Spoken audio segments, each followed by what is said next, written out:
За хамтын халуун сэтгэл нэгдлийн зүгээс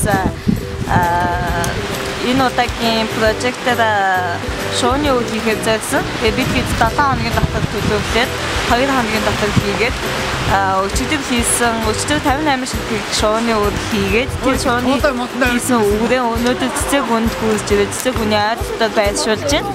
Одоогийн байдлаар бид 58 ширхэг шоуны үйл хийсэн. Энд ирээд бол ерөнхийдөө маш богино хугацаанд айгүй олон шоуны үрийг байршуулчлаа. Манай залуус үнэхээр мундаг байлаа.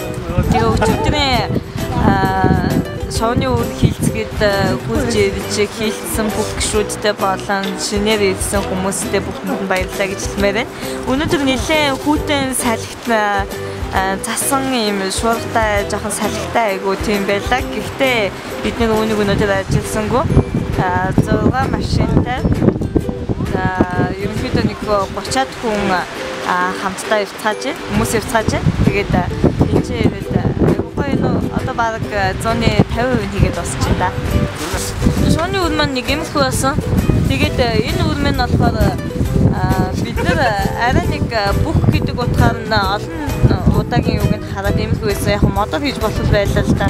Гэхдээ мод бол нэлээд их ажиллагаатай ганцхан өдөр дотор хийж амжихгүй байсан учраас бид хөдөлмөрийн багшаас зөвлөгөө аваад хөдөлмөрийн багштай нийлээд нэг ийм шоуны үйл хийсэн байгаа.